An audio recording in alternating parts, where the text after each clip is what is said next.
Artificial intelligence, AI, absolutely has a place in family law.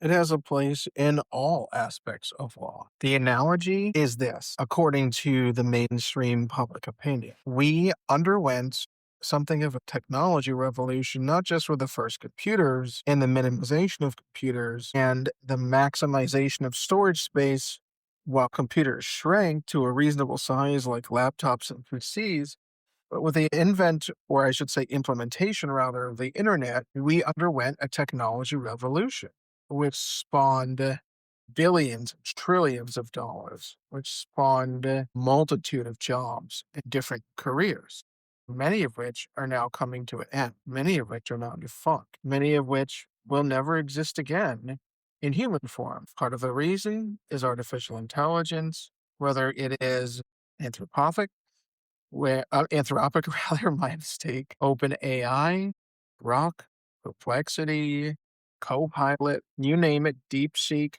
There are a multitude of even international AI companies that profit in the billions and are all in competition with one another for some sort of domination, the end and the means of which are questionable. Back to the reality of what we're talking about here. Family law has already been greatly impacted by AI. For example, many pro se, which are self-represented litigants, you would know that if you listen to the show, many self-represented litigants utilize AI, and they do so improperly, poorly, and to their own detriment.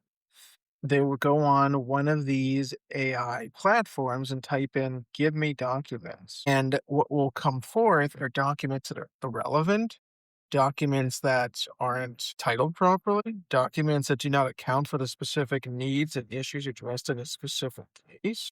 Oftentimes, what comes forth are settlement offers that are blank or polarized because there's no context. The user doesn't know how to prompt it properly. The user prompts it once. The user doesn't follow through. And even if they do, the user, the pro se litigant, does not know what it means necessarily, how to apply it, where to file it, and what happens if they make mistakes, omissions, or any number of sins that can be done in a family law case. And what happens is the other side has both something of a roadblock and an obstacle and a clear advantage at the same time.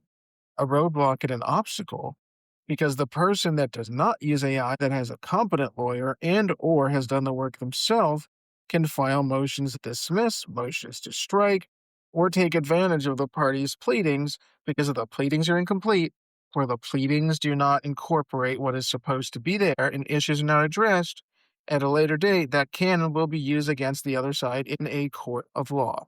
A roadblock, because while we are filing these motions to dismiss, these motions to strike, these motions for judgment on the pleadings, the other side has essentially stalled the case.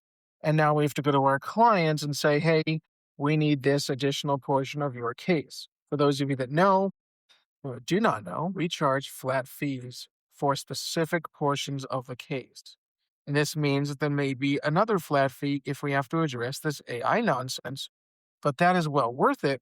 And if the end result is the other side either pleads properly and the case moves on in a correct course, or the other side does not plead properly and we will utilize those defective pleadings facially and otherwise against them at a future time when it is most appropriate and convenient for us. AI is useful on the flip side for law firms. We can have law firm architecture, we can have law firm software programs, we can have any number of things that move faster. Some of the mistakes that people make is they create these internal infrastructures online rather than locally, creating documents, unfortunately, document dumps, which put people's private information online and is a massive security risk and a massive security breach. Yes, there are sensationalized stories of law firms drafting memorandum of law using hallucinated case citations because AI tells you what you want to hear, unless you tell it not to tell you what you want to hear and then repeat that prompt. And it's the inversion of what people typically go to AI for. They're looking for affirmation and confirmation. They're not looking for anything that might go against their train of thought. because that to them is not the purpose of AI. The purpose of AI is to support them, not argue against them, which creates a yes man effect in an echo chamber that can greatly diminish the quality of work. But AI can be very helpful because, for example, a lawyer is frustrated with another lawyer who has written an email that is threatening, menacing, and maybe even out of bounds and is victim shaming. And our natural response might be to repeat similar language and to respond in a tough guy fashion because, yeah, I'll show them, I'll tell them what's what.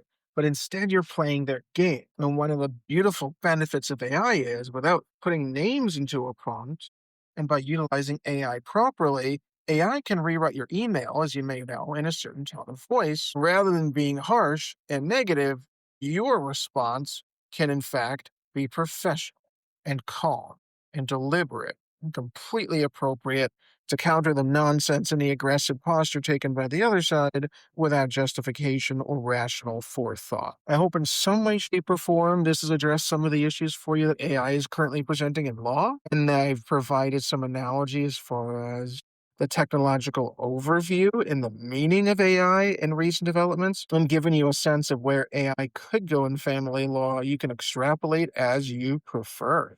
Thanks for listening, everyone.